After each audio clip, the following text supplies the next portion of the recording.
Hello guys, welcome to my channel Herbert CB Manalu. Apa kabarnya adik-adik semua?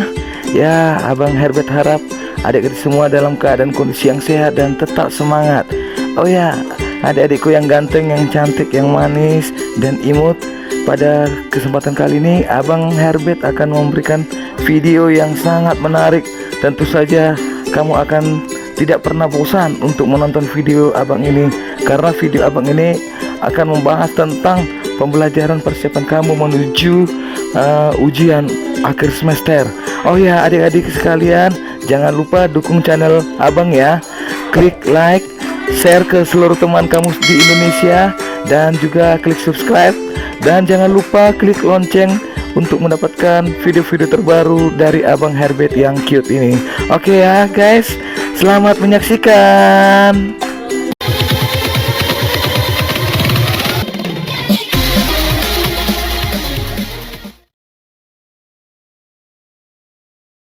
Oke, baik adik-adik sekalian, materi yang akan abang kupas tuntas dalam persiapan kamu nanti menghadapi ujian PTS itu adalah mengenai materi segala sesuatu yang berhubungan dengan larutan asam dan basa. Ini materi khusus untuk kelas 11 ya, khusus untuk kelas 11.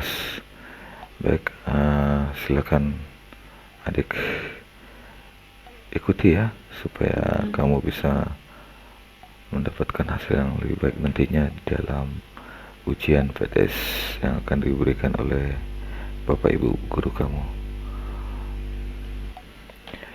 Oke, topik pertama yang akan kita bahas itu adalah mengenai teori asam dan basa. Ini adalah merupakan materi awal di dalam pembelajaran kimia kelas 11 semester genap ya. Baik, ini adalah merupakan konsep yang harus kita pahami tentang pemahaman bagaimana asam dan basa itu. Ya, dimulai dari teori Arrhenius, dimana pada teori ini Arrhenius mengatakan bahwasanya asam adalah merupakan spesies zat.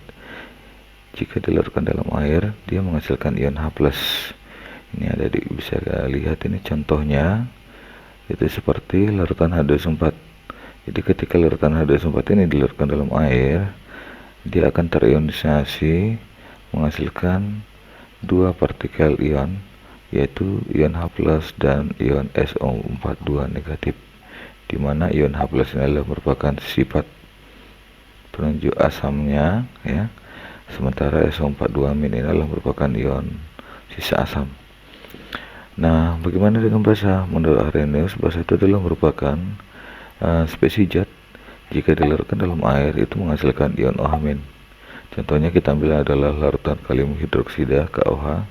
Ketika dilarutkan dalam air, maka larutan KOH ini akan terdisosiasi menghasilkan dua partikel ion yang bermuatan positif dan negatif, yaitu K+ dan OH-. Oke ya. Baik. Jadi OH- ini adalah merupakan sebagai penunjuk sifat daripada basa ya. Dia selalu menghasilkan OH-.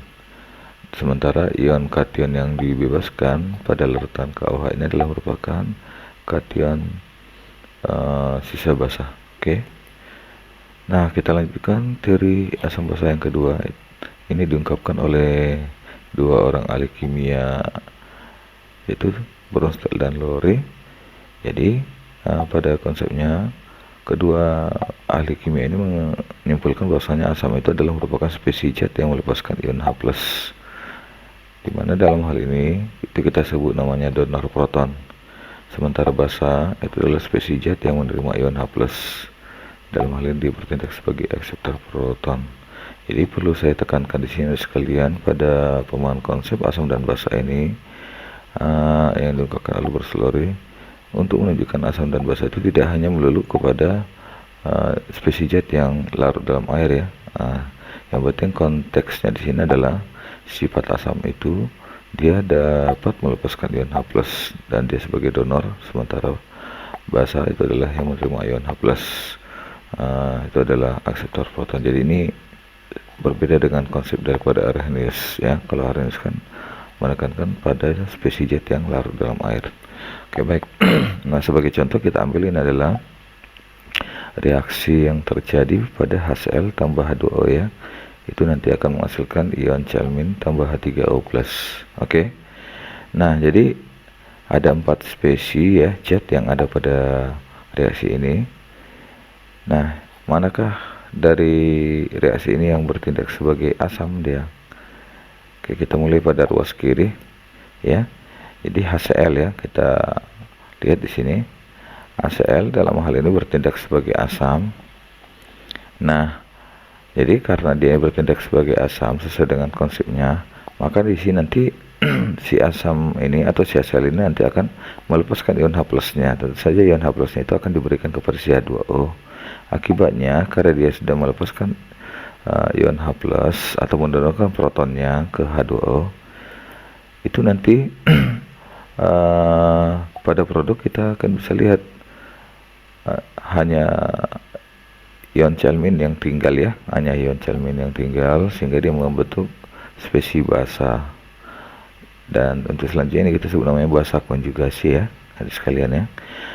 Nah, bagaimana dengan H2O? Nah, tadi sudah saya jelaskan pada reaksi ini nanti ya, kan si HCl kan sebagai asam, dia membebaskan ion H+-nya diberikan kepada H2O.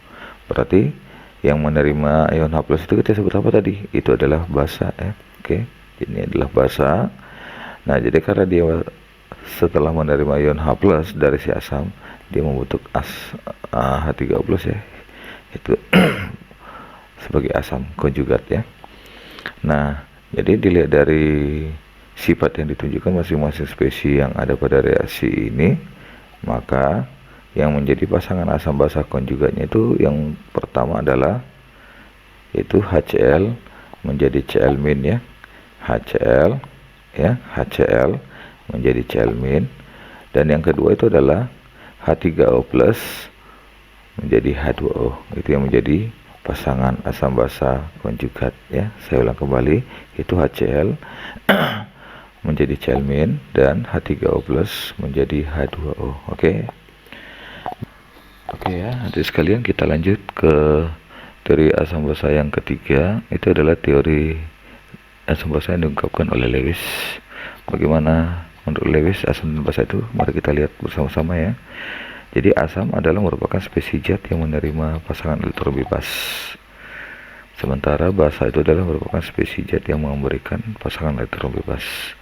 Jadi ini ada pernyataan pasangan elektron bebas. Itu artinya ketika dua buah zat itu akan direaksikan, maka agar terjadi asam Lewis dan basa Lewis itu salah satu pihak zatnya itu harus ada atau pusatnya yang memiliki pasangan elektron bebas, sehingga nanti akan terjadi pemakaian elektron bersama. Ini biasanya kita kenal di dalam ikatan kovalen koordinasi ya, atau ikatan datif ya. Oke, contohnya bisa kita lihat di sini ya, adik sekalian. Di sini saya ambil 3 contoh. Yang pertama itu adalah ion H+ dengan NH3. Ada bisa lihat di sini dari kedua spesies ini yang memiliki pasangan elektron bebas itu adalah pada spesies NH3. Di sini terletak pada N-nya ya, dimiliki satu pasangan elektron bebas.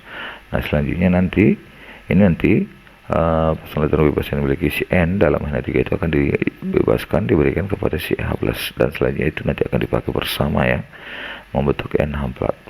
Oke. Nah, contoh yang kedua itu adalah AlCl3 dengan NH3. Ada bisa lihat di sini spesies yang pertama AlCl3 ini kan sudah mengikat 3 atom Cl, tapi dia belum mencapai kestabilan.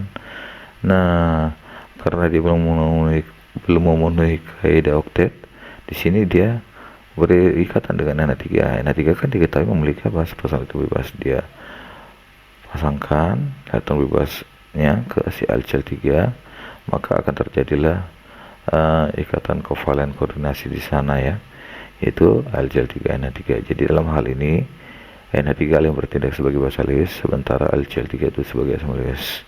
Nah, contoh yang ketiga itu adalah BF3 dengan NH3. Jadi kondisinya sama dengan yang contoh yang kedua ya, dimana BF3 diketahui atom pusatnya tidak memiliki pasangan elektron bebas, sementara dia sudah mengikat 3 atom F ya kan, tapi dia belum memiliki kaidah oktet. Nah, di sini ada NH3. NH3 diketahui atom pusatnya memiliki sepasang elektron bebas. Nah, selanjutnya di sini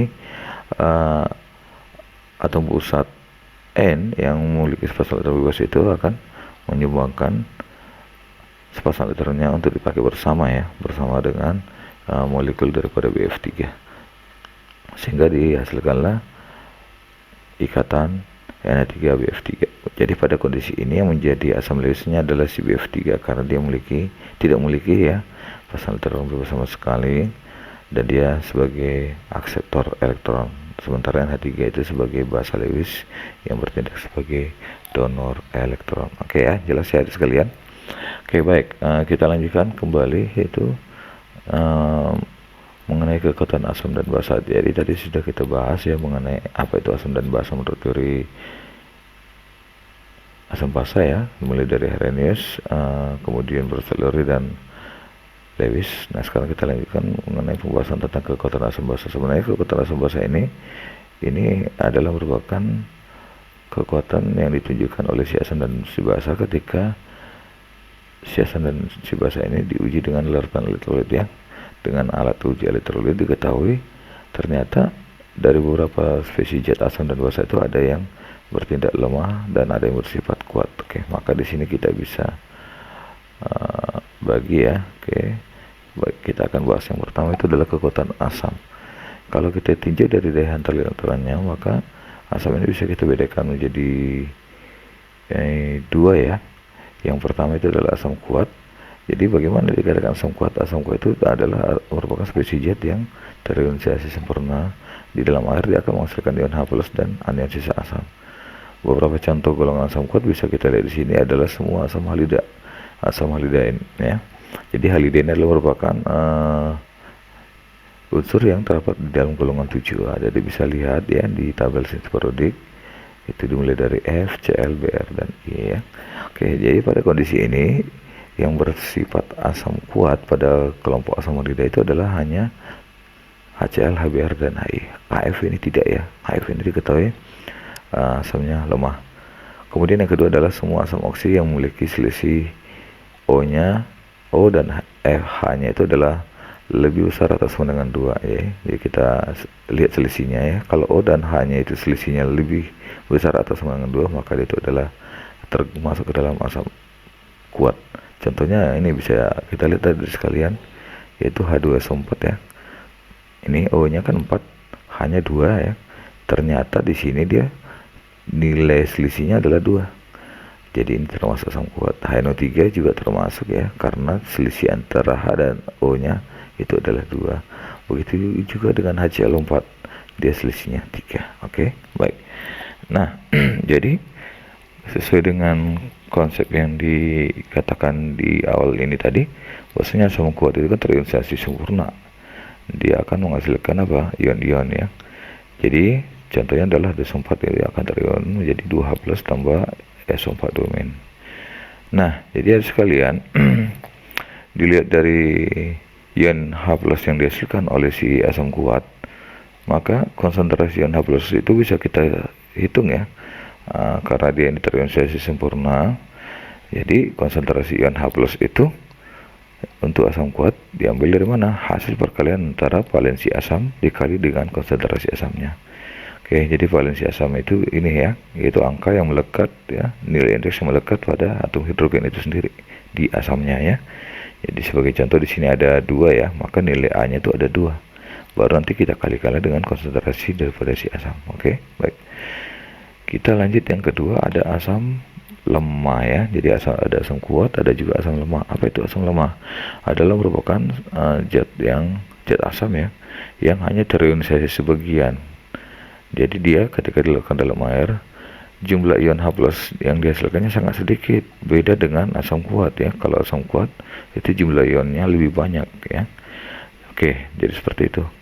Jadi semakin banyak jumlah ion H+ yang dihasilkannya, maka semakin besarlah kekuatannya. Oke.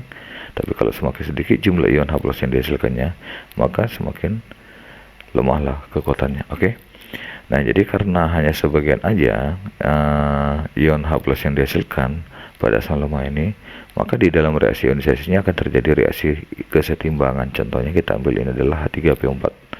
Ini akan terionisasi secara reversibel, itu menghasilkan ion H+ dan ion H2PO4-. Nah, oleh karena hanya sebagian aja terionisasi dan dia membentuk satu reaksi keseimbangan, maka untuk menentukan besarnya jumlah ion H+ yang dihasilkan oleh asam lemah ini itu bergantung terhadap dua hal, yaitu konsentrasi asamnya sendiri dan nilai Ka yang dimilikinya. Ka itu adalah merupakan tetapan ionisasi asam lemak itu sendiri ya. Jadi kita tulis di sini konsentrasi ion H+ sama dengan akar daripada Ka kali konsentrasi asam, itu dia. Nah, atau konsentrasi ion H+ dari si asam lemah juga bisa kita tentukan jika alfanya diketahui. Ingat, kalau asam lemah itu nilai alfanya di antara 0 dan 1 ya, atau dapat kita katakan nilai alfanya lebih besar sama dengan 0 atau lebih kecil daripada 1. Oke, jadi kalau diketahui dalam soal nanti berapa nilai alfanya, maka untuk mencari konsentrasi ion H+ nya langsung aja ya, kita kalikanlah alfanya dengan konsentrasi asamnya, di mana nilai alfa itu sebenarnya bisa kita peroleh dari mana? Dari persamaan berikut, yaitu akar daripada Ka dibagi dengan konsentrasi asamnya. Oke ya, baik, kita lanjutkan. Yang kedua, bagaimana dengan kekuatan basa? Sama halnya dengan asam, dilihat dari daya hantar larutannya, maka basa ini bisa kita bedakan menjadi dua kelompok. Yang pertama adalah basa kuat ya, jadi basa kuat ini sifatnya dalam air dia akan terionisasi sempurna ya, adik sekalian ya, yaitu menghasilkan ion OH- dan kation sisa basa. Nah, beberapa contoh kelompok senyawa basa ya yang bersifat kuat itu bisa kita lihat di sini.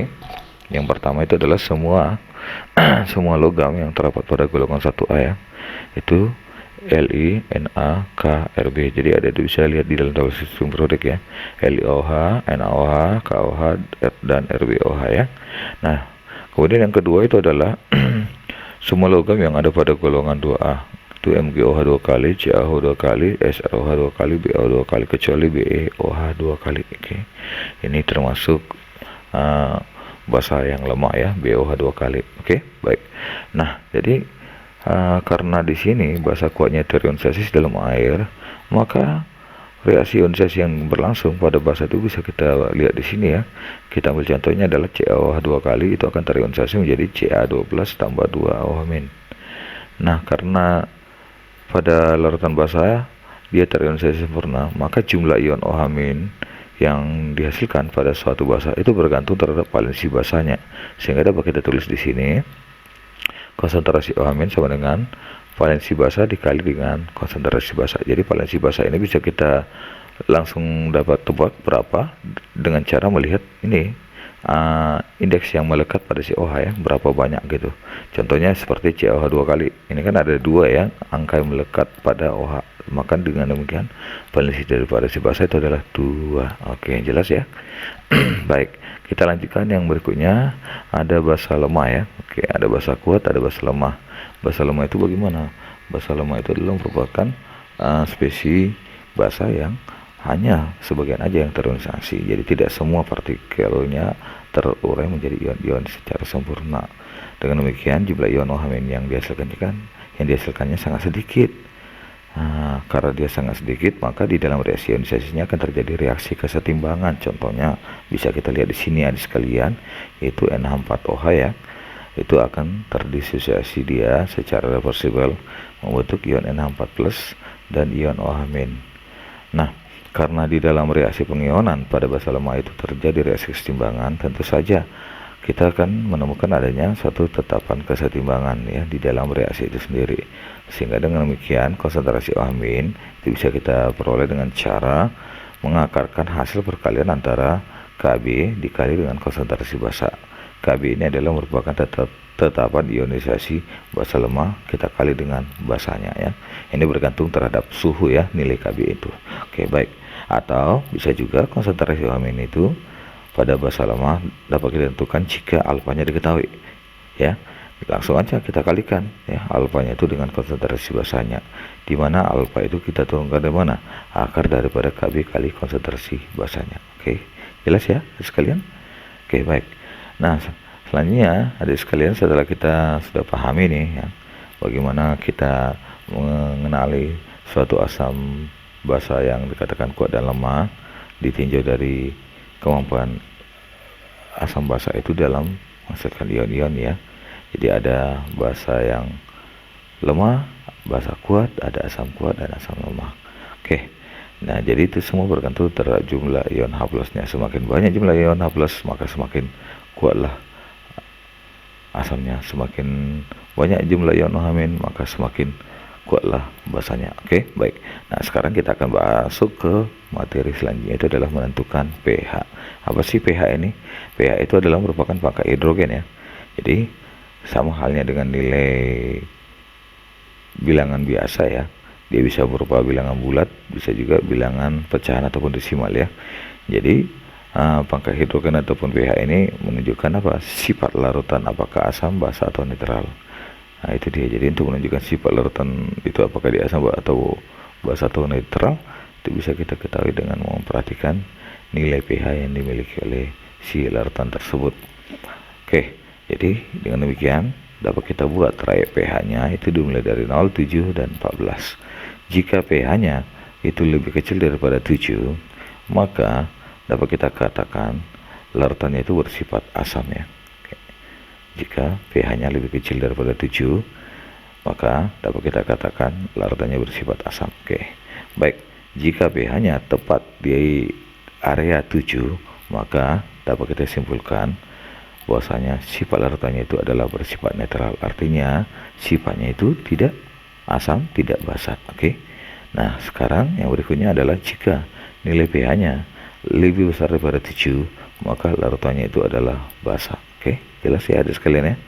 Jika pH-nya itu lebih besar daripada 7, maka larutannya bersifat basa. Oke, baik. Nah, jadi rumus umum yang biasa kita pakai untuk menentukan pH satu larutan itu adalah dengan menurunkan persamaan berikut, yaitu pH sama dengan negatif log daripada konsentrasi ion H+. Oke, jadi di sini ada kata kunci konsentrasi ion H+. Berarti pH itu adalah merupakan apa? Adalah merupakan nilai diferensial ya, turunan daripada konsentrasi ion H+-nya. Jadi kita negatif logkan dia. Oke. Nah, jadi supaya dia bisa mudah nanti menghitung berapa pH-nya, karena di sini dia berhubungan dengan logaritma. Logaritma itu kan merupakan salah satu materi yang ada di matematika. Jadi supaya gampang nanti kamu menyelesaikan soal yang berhubungan dengan pH, apalagi yang ada keterkaitan logaritma ya, dengan logaritma, maka di sini abang akan buat rumus-rumus dasar dan juga beberapa nilai logaritma yang sering kali kita jumpai. Jadi nggak perlu pakai kalkulator, bisa kita selesaikan ya dengan mudah. Ya, yang pertama kalau dia logaritma A dibagi B, maka itu bagaimana? Ya udah, itu bisa kita hitung dengan cara logaritma A dikurang dengan logaritma B. Oke. Nah, kemudian yang kedua, kalau logaritma A dikali B, itu hasilnya apa? Itu adalah log A ditambah dengan log B. Oke. Nah, jika log A-nya dipangkatkan dengan B, itu hasilnya apa? Adalah B dikali dengan log A. Lalu kalau dia negatif, log A kali 10 pangkat min B, itu sama dengan apa? Itu sama dengan B kurang log A. Jadi ini kita tinggal balikkan aja, maka hasil dapatlah seperti ini. Oke. Nah, itu dia. Jadi supaya adik-adik pahami konsep logaritma ini ya, supaya nanti kamu bisa menyelesaikan soal-soal yang berhubungan dengan pH. Oke, baik. Nah, selanjutnya di sini ada abang buat beberapa nilai logaritma yang bisa kita jadikan sebagai patokan nanti untuk menghitung beberapa nilai logaritma yang belum diketahui tanpa menggunakan kalkulator. Oke. Misalnya log 1 itu nilainya 0, log 2 itu 0,3, maka log 3 adalah 0,47, log 7 0,84, log 10 adalah 1, dan log 10 pangkat n adalah n. Oke, seperti itu dia. Jadi ini harus Anda ingat ya, konsep daripada logaritma ini, supaya kamu bisa menghitung soal yang berhubungan dengan pH. Oke, baik. Kita lanjutkan kembali. Baik, di sini kita akan bahas ya, bagaimana sih tips dan trik mudah untuk menentukan pH larutan asam dan larutan basa tadi ya. Oke, kita akan kupas tuntas satu persatu. Yang pertama adalah larutan asam. Nah, ingat kembali pada konsep Arrhenius yang sudah kita pelajari di awal tadi, bahwasanya sifat asam itu kan dalam air dia selalu menghasilkan ion H+. Maka dengan demikian, karena dia condong menghasilkan ion H+, untuk menentukan pH, kita cari dulu berapa sih konsentrasi ion H+-nya ya. Nah, untuk menentukan konsentrasi ion H+ itu bergantung terhadap bagaimana sifat asamnya, apakah dia kuat atau lemah. Kalau dia kuat, maka dengan demikian konsentrasi ion H+-nya bergantung terhadap valensi asam dan konsentrasi asamnya. Sementara kalau dia bersifat lemah, maka konsentrasi ion H+ itu bergantung terhadap konsentrasi asam dengan nilai tetapan ionisasi asam lemahnya. Oke, itu dia. Nah, kemudian yang kedua, setelah kita dapat nanti ini ya, berapa besar konsentrasi ion H+-nya, barulah kita masukkan rumusnya, pindahkan kemari. Ya, maka dapatlah pH-nya itu sama dengan negatif log konsentrasi ion H+. Oke, jelas ya. Baik, yang kedua, larutan basa. Jadi ini basa, kita ingat kembali konsep Arrhenius, di mana basa itu kan dalam air dia selalu menghasilkan ion OH- ya. Jadi karena dia menghasilkan ion OH-, maka untuk mencari pH-nya itu tidak bisa langsung kita pakai persamaan ini. Sebab apa?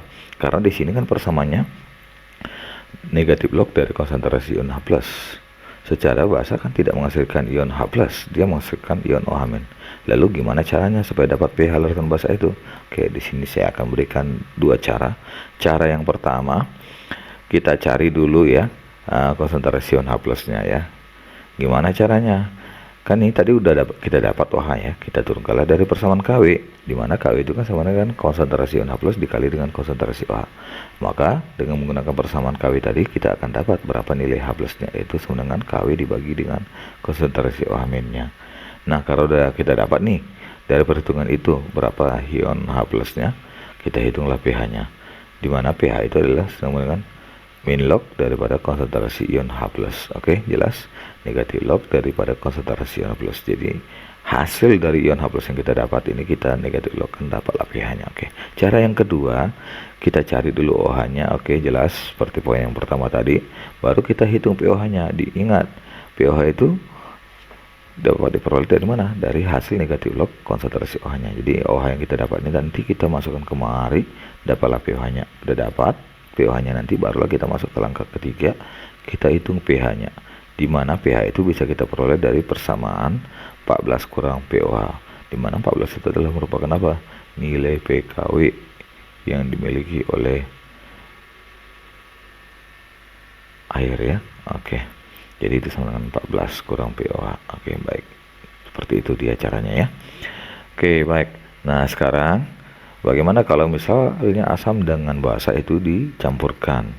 Dapatkah kita menentukan pH-nya? Bisa, gampang sekali nih sekalian. Nah, yang pertama, kalau asam kuat dicampurkan dengan basa kuat, itu nanti reaksinya akan menghasilkan garam dan air. Entah apapun itu dia, yang lemah dengan yang lemah pun juga akan menghasilkan garam tambah air ya. Jadi adalah merupakan rumus dasar daripada penggaraman ya. Oke, baik. Nah, jadi ini bisa kita ketahui dengan menghitung secara stoichiometri reaksi. Nanti ya adik sekalian, kita lihat bagaimana keadaan akhir daripada perhitungan stoichiometri yang kita peroleh antara si asam kuat dengan basa kuatnya ya. Jika nanti pada perhitungan stoichiometrinya kita dapat asamnya yang bersisa, maka untuk mencari pH-nya itu kita turunkan dari si asam kuatnya ya. Itu pH sama dengan min log H+. Oke. Tapi kalau si basanya nanti yang bersisa, kita nggak cari dari asam kuatnya karena asam kuatnya habis.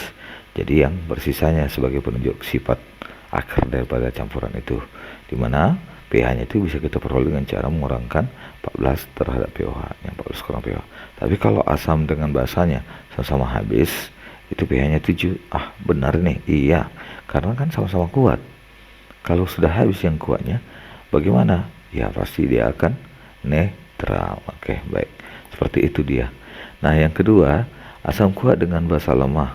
Nah, itu bagaimana dia? Ya, dia tetap menghasilkan garam dengan air. Konsepnya sama seperti yang pertama tadi. Ya, seperti poin yang pertama ini. Kita hitung dulu stoichiometri reaksinya, bagaimana keadaan akhirnya, baru kita akan bisa pastikan bagaimana pH campuran ini peroleh. Oke, yang pertama, kalau yang bersisa nanti asam, dalam hal ini asamnya itu adalah asam kuat, maka pH daripada campuran itu bisa kita hitung dari banyaknya ion H+ yang dihasilkannya, yaitu min log H+. Tapi kalau basa lemahnya yang bersisa itu akan membentuk suatu larutan buffer basa. Loh, kok bisa Kak? Emang apa buffer itu? Ingat, buffer itu adalah merupakan larutan yang sifatnya dapat mempertahankan ya pH-nya walaupun sudah ditambah sedikit asam, ditambah sedikit basa, ataupun ditambah sedikit campuran. Oke, jelas? Oke, baik. Nah, jadi di sini kita lihat ya ada sekalian ya. Kalau dia nanti yang bersisa itu basa, maka tentu saja ya udah ada kata kunci basa ya, OH- berarti kan kita carilah konsentrasi OH- sama dengan Kb dikali dengan mol basa dibagi dengan mol asam konjugasi ya. Nah, jadi mol asam konjugasi ini berasal dari mana? Dari produknya dalam bentuk garam ya. Dalam bentuk garam. Jadi nanti adik ionisasikan dulu, baru tentukan berapa sih ion-ion daripada asam konjugatnya ya. Itu ada berapa mol ya.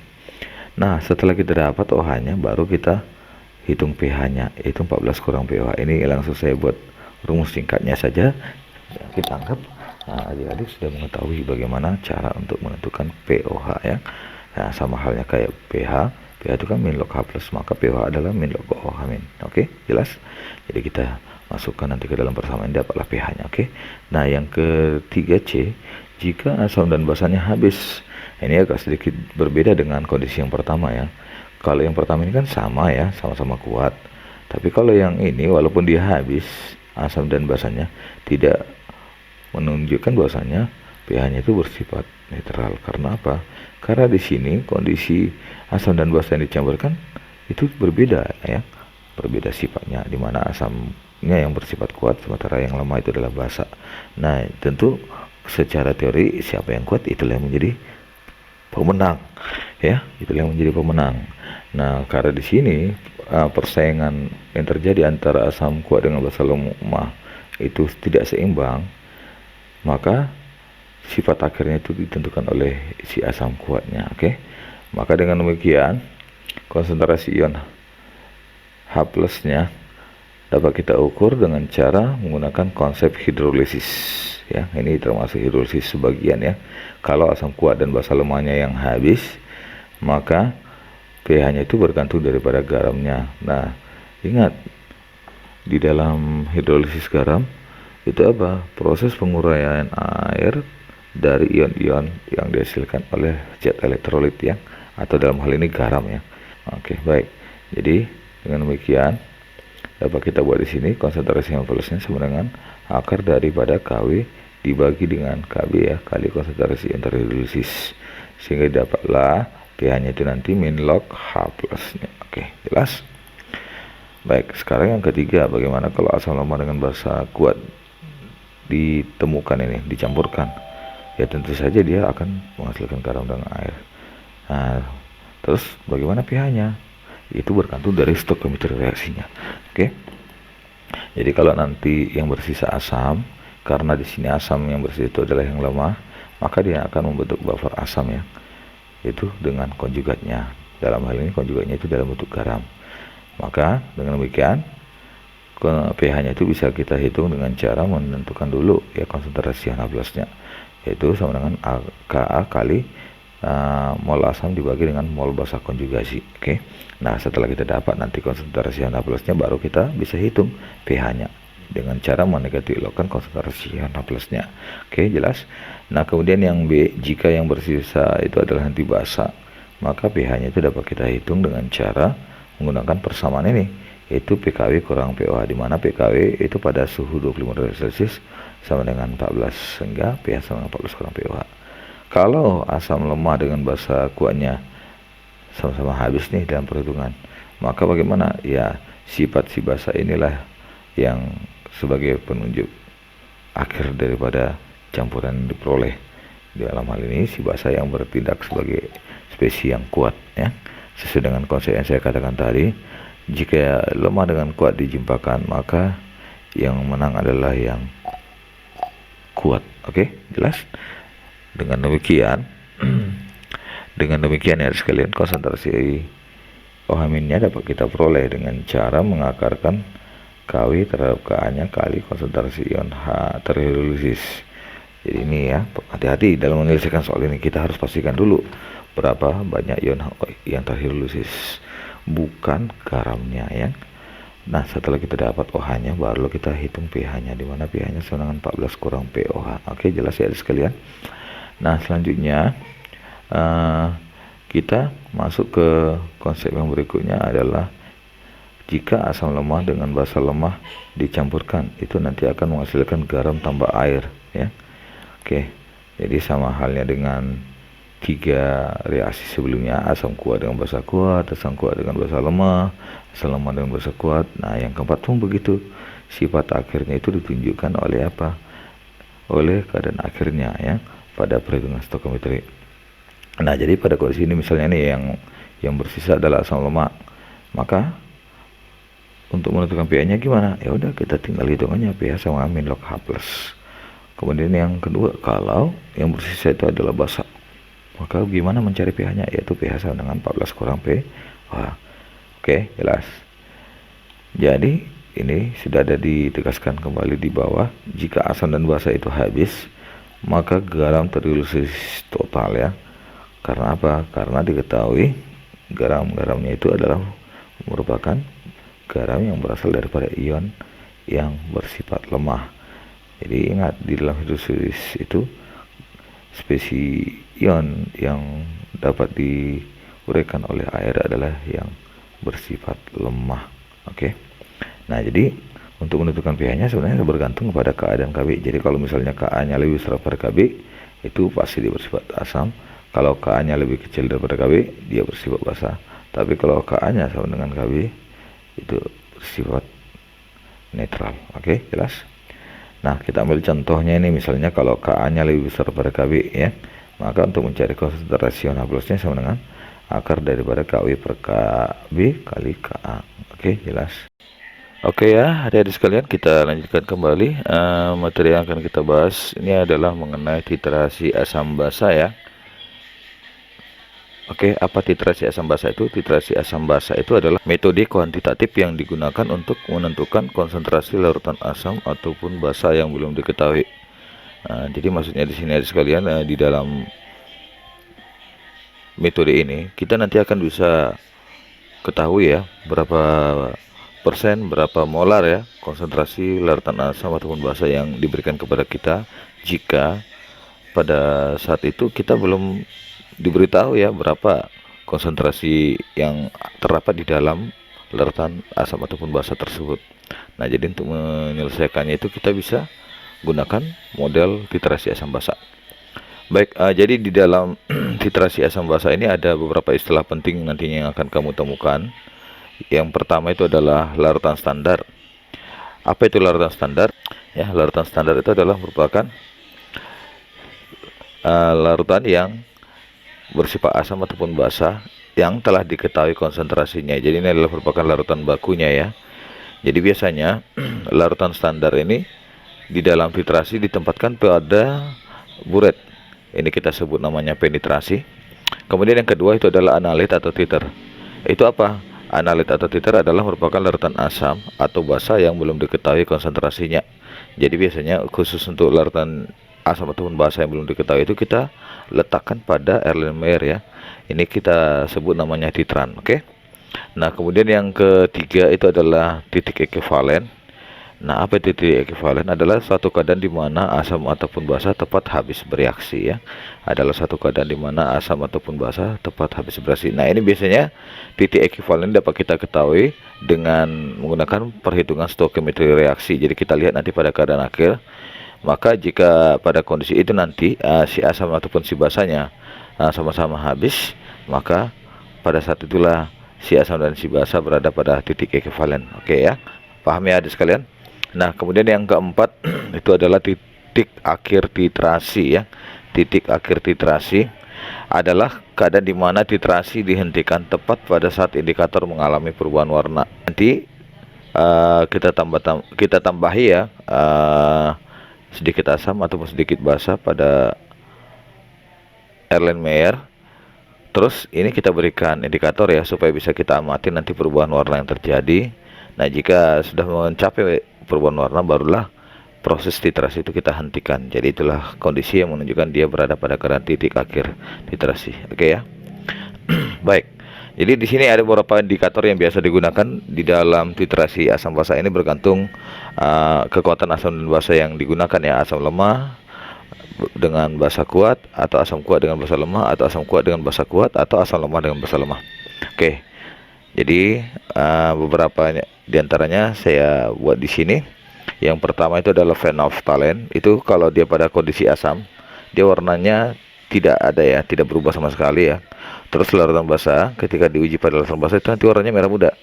Nah, rentang pH yang terjadi pada saat titrasi itu adalah antara 8,3 sampai 10. Kemudian bromtimol, itu larutan asamnya berwarna kuning, ketika diuji pada larutan basa dia akan berwarna biru. Jadi rentangan pH yang terjadi adalah 6,2 sampai 7,6. Oke. Nah, kemudian yang berikutnya adalah metil jingga. Ketika diuji dengan larutan asam, maka metil jingga ini akan berubah warna ya. Larutan asamnya akan berubah warna, dia menjadi merah. Kemudian larutan basanya itu akan berubah warna menjadi kuning. Oke. Rentang pH yang dihasilkan adalah 3,1 sampai 4,4. Berikutnya adalah metil merah. Ya. Larutan asam ketika diujikan dengan metil merah dia akan berubah menjadi merah.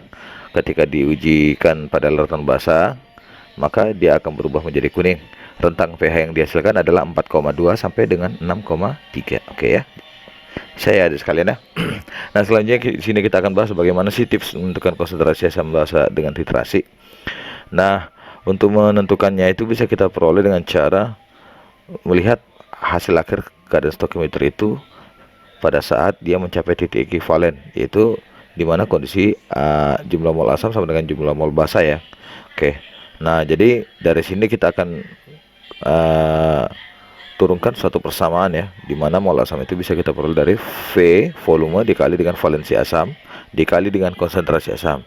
Sementara untuk mol basa diturunkan dari volume kali valensi basa dikali dengan konsentrasi basa. Oke, seperti itu ya. Maka nanti dari sini ya, dari persamaan ini kita akan bisa peroleh berapa sih konsentrasi daripada asam ataupun basa yang belum diketahui. Jelas ya sekalian ya.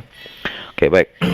Nah, ini gambaran bagaimana grafik titrasi asam basa itu ya. Ada bisa lihat ini. Ini ada namanya buret. Inilah kita sebut penetrasi. Jadi di buret inilah nanti kita akan masukkan larutan standar yang dimaksud tadi yang konsentrasinya sudah diketahui ya. Oke, bisa asam ataupun bisa basa. Itu yang sebagai penetrasi ya. Tapi yang jelas ini yang sudah diketahui ya konsentrasinya.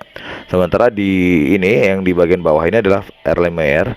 Di LMR nanti kita akan masukkan apa, satu larutan asam yang belum ataupun basa yang belum diketahui ya konsentrasinya. Nah, inilah yang akan kita titrasi nantinya. Oke. Atau kita sebut tadi namanya titer. Oke. Baik. Nah, jadi jika ini kita teruskan ya, volume daripada larutan basa ini kita ambil contoh ya yang sudah diketahui konsentrasinya ke dalam larutan asam ya yang belum diketahui konsentrasinya. Nanti kita akan mendapatkan suatu grafik hubungan antara penambahan basa ke larutan asam terhadap pH yang dihasilkannya. Ini kita bisa lihat ini. Yang pertama adalah titrasi asam kuat dengan basa kuat ya. Nah, jadi pada keadaan awal ada bisa lihat di sini, itu kan basanya belum dimasukkan sama sekali, berarti pH-nya itu diambil dari larutan asam ini sendiri ya. Nah, itu diteruskan sudah sampai dia sudah berlebih atau sudah mencapai titik akhir titrasi ya. Oke. Maka diperolehlah suatu grafik di mana pada kondisi ini titik ekivalennya itu berada pada pH sama dengan 7. Oke, jelas. Nah, kemudian yang kedua ini ya, ini adalah hubungan antara asam lemah dengan basa kuat ya. Asam lemah dengan basa kuat sama halnya dengan asam kuat dengan basa kuat tadi. Jadi yang sebagai penetrasinya adalah si basa kuatnya ya, sementara titernya adalah asam lemah.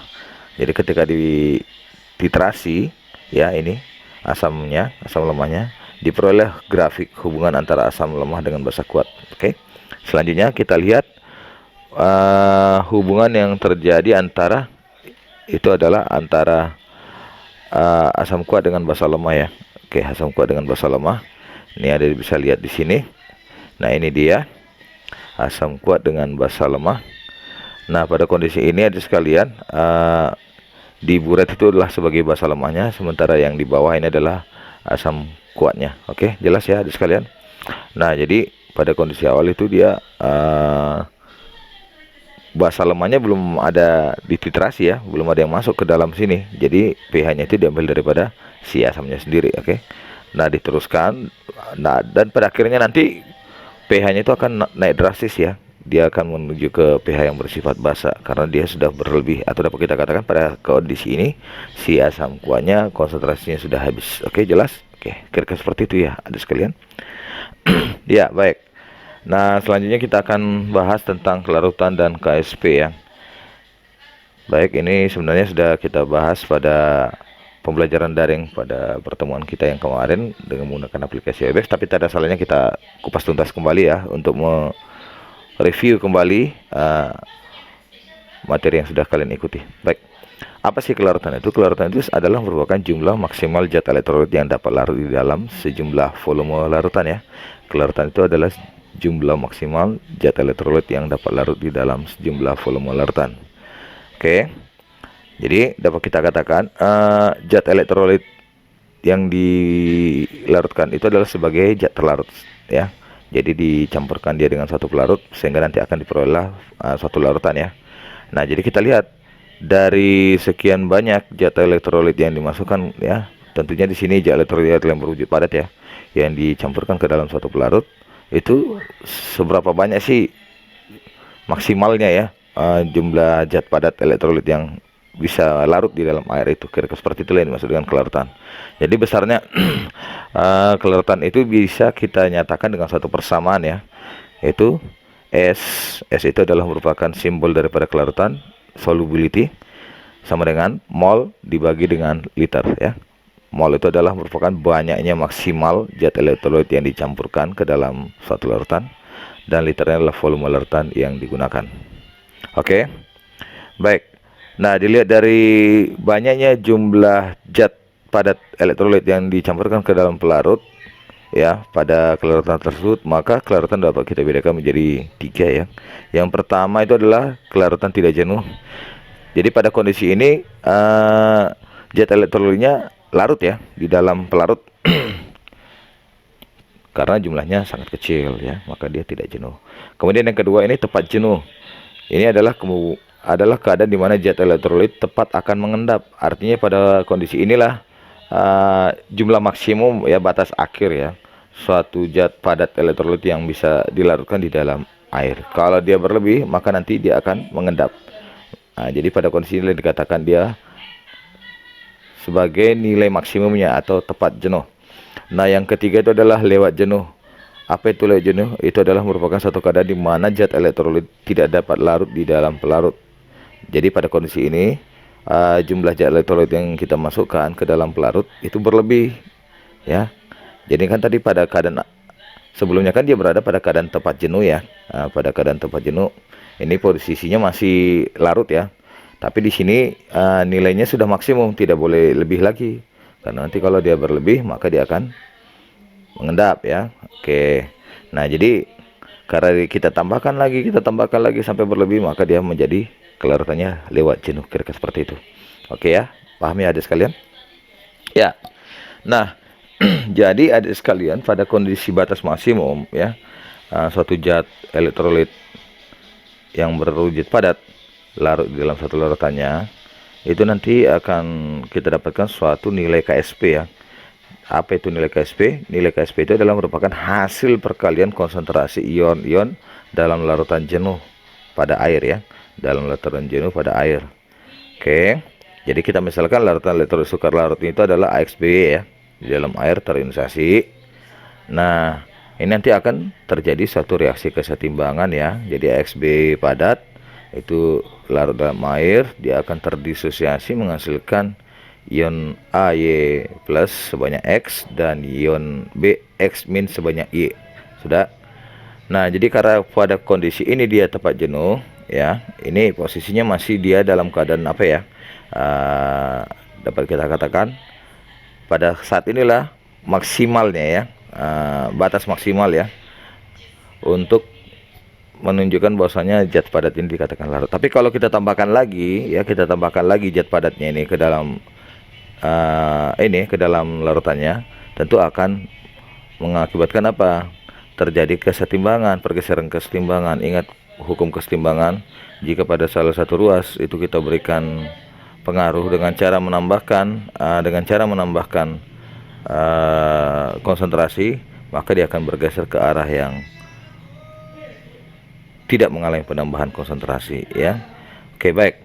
Sehingga persamaan KSP yang dihasilkan pada elektrolit ini adalah bagaimana? Ya, sesuai dengan pengertiannya tadi ya. KSP itu kan hasil kali konsentrasi ion dalam larutan jenuh ya. Jadi ini kita kalikan saja ya. Kita cari dulu konsentrasi ion-ion yang dihasilkan pada elektrolit tersebut, baru kita masukkan kemari ya kan. Maka didapatlah KSP sama dengan konsentrasi A ya, ion AY plus pangkat X dikali dengan konsentrasi ion BX plus dipangkatkan dengan Y. Oke ya, begitu ya adik sekalian. Baik, kita ambil contohnya seperti berikut. Diketahui kelarutan CaOH2 kali dalam air adalah S mol per liter ya. Kelarutan CaOH2 kali dalam air adalah S mol per liter. Maka KSP CaOH2 kali adalah, oke baik. Jadi langkah pertama, karena KSP itu adalah merupakan hasil perkalian konsentrasi ion-ion dalam larutan jenuhnya, kita tuliskan dulu reaksi ionisasi yang terjadi ya pada CaOH di dalam air. Dia akan terdisosiasi menghasilkan ion Ca2+ dan ion 2OH- ya. Nah, di dalam soal sudah diketahui bahwasanya katanya kelarutan CaOH2 kali itu kan adalah sebanyak S ya. Oke, baik.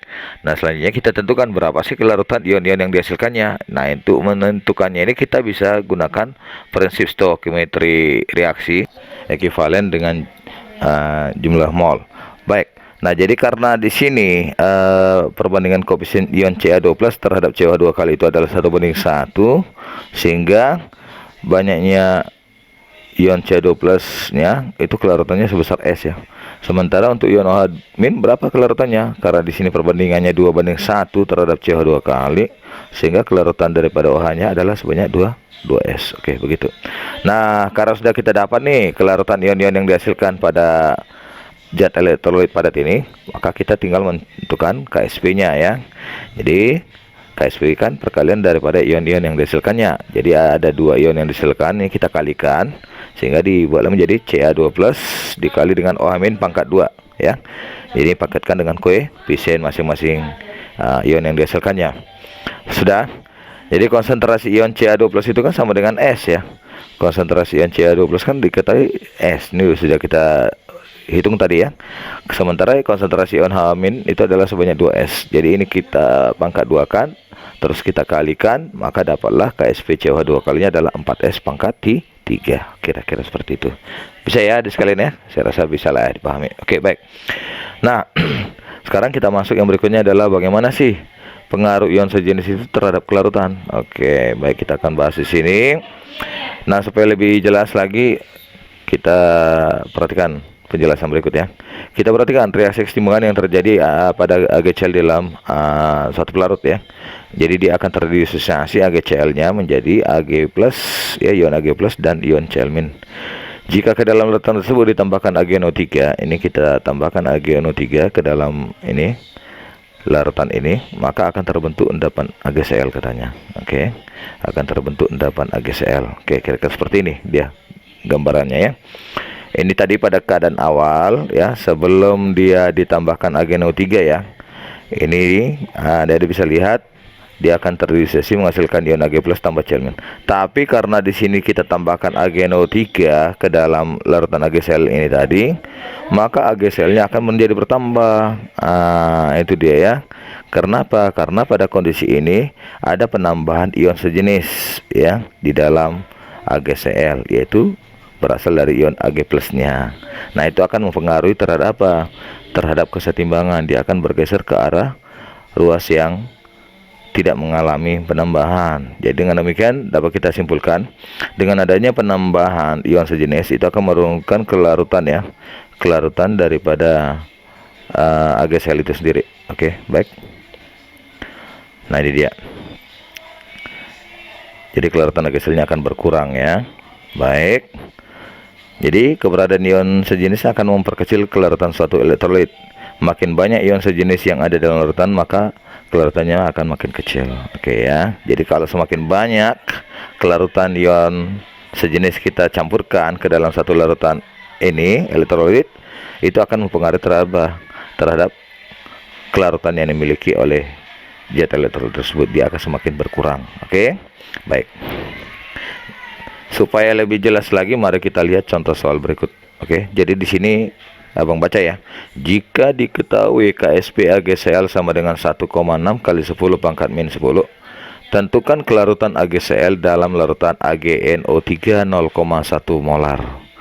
Saya ulang, jika diketahui KSP AgCl sama dengan 1,6 kali 10 pangkat min 10, tentukan kelarutan AgCl dalam larutan AgNO3 0,1 molar. Oke. Baik, kita selesaikan. Nah, langkah pertama kita tuliskan dulu reaksi keseimbangan yang terjadi pada AgCl ya. Ini adalah merupakan merupakan spesies zat elektrolit dalam air ya. AgCl terurai menjadi Ag+ tambah Cl-. Jadi kita anggaplah kelarutan daripada AgCl itu adalah sebanyak S ya. Oke.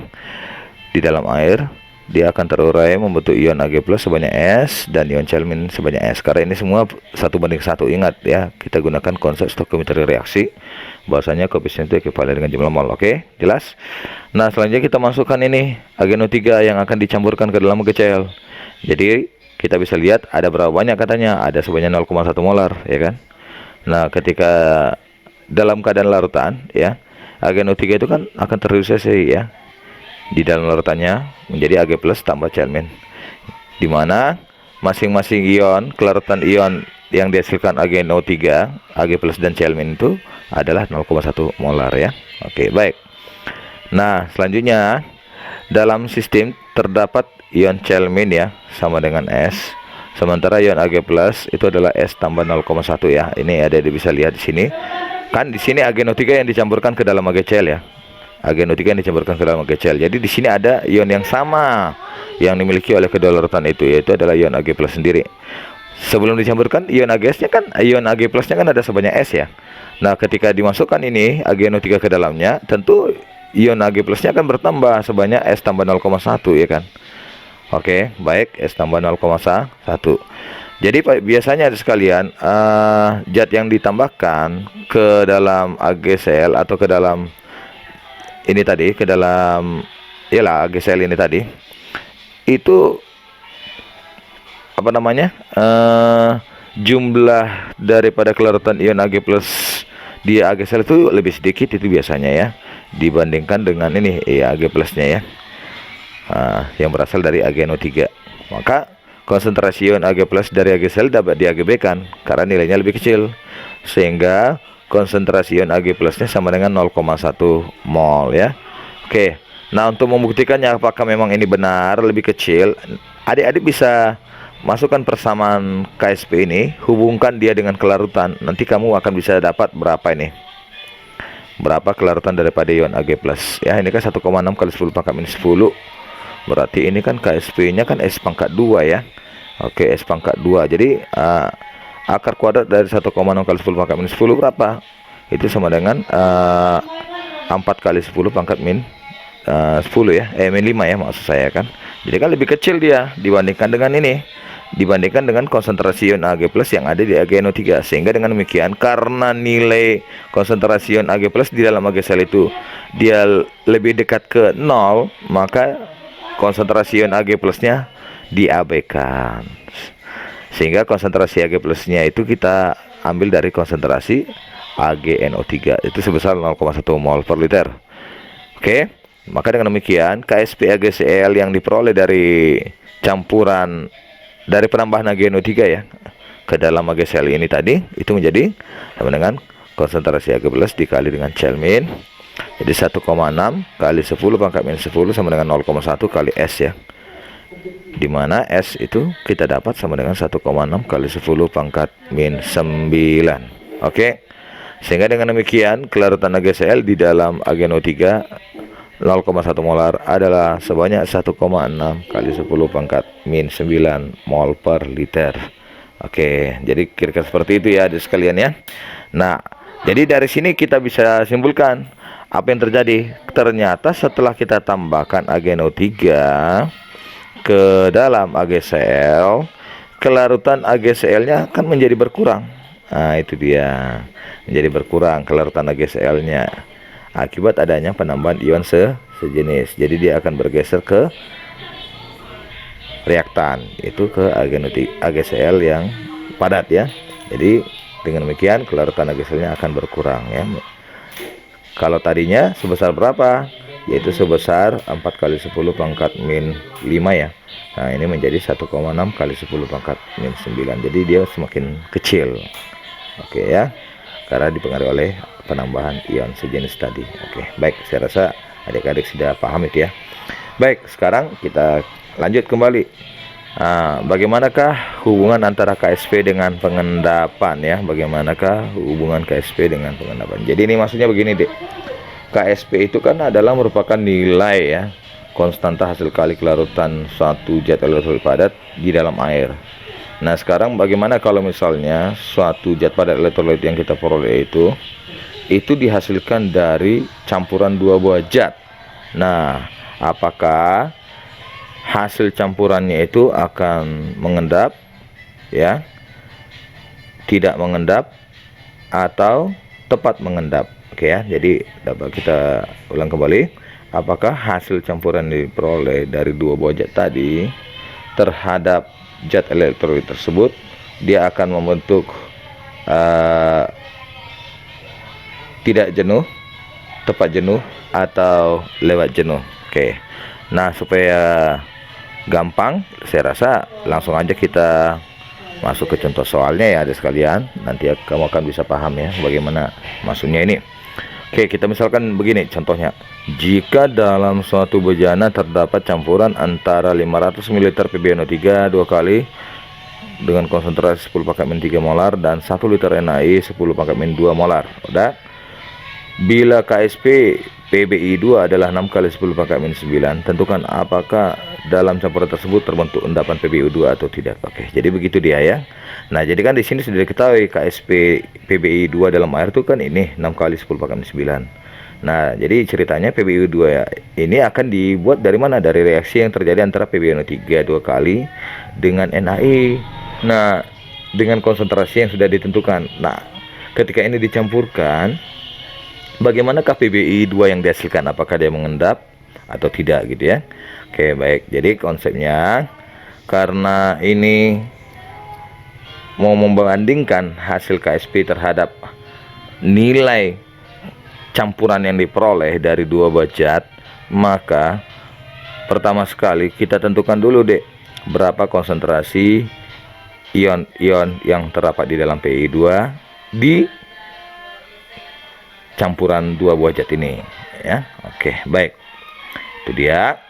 Jadi kita tentukan dulu. Di sini sudah abang buat ya penyelesaiannya ya. Jadi mol PbNO3 dua kali, ingat untuk mencari mol itu kan volume dikali dengan konsentrasi ya. Nah, jadi 500 ml PbNO3 ya kan, dikali dia dengan konsentrasi PbNO3 itu 10⁻⁵. Ini dapatnya 0,5 kali 10⁻⁻³ molar ya. Oke, maka dapatlah 5 kali 10⁻⁴ mol. Oke. Maka dengan demikian jumlah mol Pb2 plusnya itu sama dengan apa? Sama dengan mol PbNO3 dua kali. Ini kalau kita ionisasikan itu ekuivalen ya koefisiennya, sehingga nilainya sama ya, molnya sebesar 5 kali 10⁻⁴.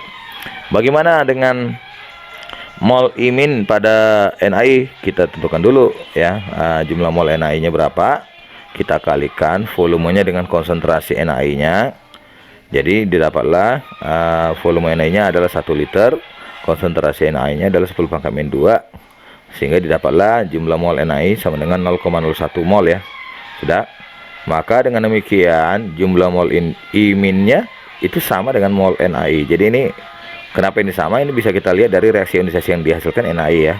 Ternyata koefisiennya ekuivalen dengan NaI, sehingga nilai molnya adalah sama dengan 0,01 mol. Oke, jelas ya. Nah, jadi karena sudah kita dapat nih PbI2 plus dan iminnya, selanjutnya bagaimana? Kita Tentukanlah konsentrasinya ya. Nah, kita tentukan dulu konsentrasinya. Kita bagilah jumlah mol masing-masing ion yang diperoleh ya, yaitu Pb2+ dengan iminnya terhadap apa? Volumenya. Volumenya keseluruhan berapa? 500 tambah 1 liter ya. Oke, jadi ini 1,5 liter ya. Kan 500 ml itu kan 0,5. Jadi 1,5 liter. Jadi untuk Pb2+-nya 5 kali 10 pangkat min 4 dibagi dia dengan 1,5, maka didapatlah konsentrasi Pb2+-nya adalah 3,33 kali 10 pangkat min 4 molar. Sementara konsentrasi imin itu sama dengan berapa? Ya udah, kita bagikan aja mol per volume ya. Oke, 0,01 dibagi dia dengan 1,5 liter, maka didapatlah konsentrasi iminnya sama dengan 6,67 kali 10 pangkat min 3 molar. Oke. Nah, karena sudah kita dapat, kita akan memperoleh suatu nilai QSP. QSP ini adalah merupakan apa ya, koefisien ya, solubility product ya, yaitu hasil perkalian produk yang diperoleh dari campuran dua buah zat ya di dalam zat elektrolit itu sendiri. Oke, jadi kita masukkan konsentrasi Pb2+ dikali dengan konsentrasi imin ya, pangkat 2. Jadi sebenarnya ini sama ya, persamaan QSP ini sama dengan KSP, cuman bedanya kalau QSP itu kan adalah merupakan nilai yang diperoleh dari campuran dua buah zat sehingga diperoleh zat elektrolit. Sementara KSP itu adalah merupakan apa? Nilai hasil kali perkalian ion-ion zat elektrolit dalam air ya. Itu bedanya. Oke, baik. Nah, jadi kita masukkan ya kan adik sekalian. Konsentrasi Pb2+-nya dikali iminnya itu tadi kan 3,33 ya kali 10 pangkat min 4 dikali dengan konsentrasi iminnya itu adalah 6,67 kali 10 pangkat min 3 pangkat 2 ya. Ini koefisiennya ya. Koefisiennya, sehingga diperolehlah nilai QSP-nya sama dengan 1,48 kali 10 pangkat min 8. Karena QSP-nya lebih besar daripada KSP, maka dalam campurannya itu mengendap ya, akan terbentuk endapan PbI2. Oke. Nah, di sini abang buat ya catatannya supaya adik-adik bisa memahami konsep bagaimana sih kok bisa dua buah zat yang dicampurkan di dalam pembentukan zat elektrolit itu kok bisa mengendap dia dibandingkan dengan KSP-nya. Di sini sudah ada catatan kecilnya supaya adik-adik bisa pelajari ya. Jika KSP-nya lebih kecil daripada KSP-nya, maka hasilnya itu membentuk larutan yang tak jenuh. Tapi kalau KSP-nya sama dengan KSP-nya, maka dapat kita katakan pada kondisi tersebut larutannya tepat jenuh. Dia belum mengendap ya, tepat akan mengendap gitu maksudnya. Kemudian jika KSP-nya lebih besar daripada KSP-nya, ini sudah jelas larutannya jenuh ya, atau larutannya lewat jenuh. Jadi pada kondisi ini jumlah ion-ion yang dihasilkannya lebih besar ya dibandingkan dengan apa, jumlah ion-ion daripada KSP-nya, kira-kira seperti itu. Oke, jelas saja sekalian. Baik, jadi abang rasa demikianlah pemaparan materi persiapan kalian menghadapi ujian PTS yang akan dilaksanakan oleh Bapak Ibu guru kalian. Besar harapan abang dengan adanya pemaparan video singkat ini, adik-adik bisa memahaminya dan bisa mengikuti ujian PTS-nya dengan hasil yang sempurna sesuai dengan harapan kita. Tetap semangat dan tetap ulangi kembali ya, harus diulang-ulang kembali video abang ini supaya semakin paham kamu terhadap konsep yang saya berikan. Bukan dihafal tapi dipahami, karena beda pengertian dihafal dengan dipahami. Kalau dihafal hanya sesaat saja, tapi kalau sudah kita paham konsepnya, maka bagaimanapun nanti model soal yang akan diberikan, kita sudah ketahui bagaimana trik untuk menyelesaikan soalnya berdasarkan konsep yang sudah kita pahami. Kira-kira seperti itu ya sekalian. Nah, sebelum kita akhiri pertemuan ini, tetap saya minta kepada adik sekalian untuk dukung channel abang supaya semakin berkembang dengan cara memberikan like dan membagikan video abang ini ke teman-teman kamu se-Indonesia. Dan juga bagi kamu yang belum memberikan subscribe, mohon di subscribe, dan supaya kamu nanti bisa mendapatkan video-video terbaru dari abang Tentu saja video-video yang menarik yang bisa menambah pengetahuan kamu di dalam pembelajaran kimia ini, ya silakan klik lonceng untuk mendapatkan notifikasi. Sekian dan terima kasih. Salam dari saya buat adik-adik yang hebat. Bravo buat kamu. I am chemistry with you. Dadah.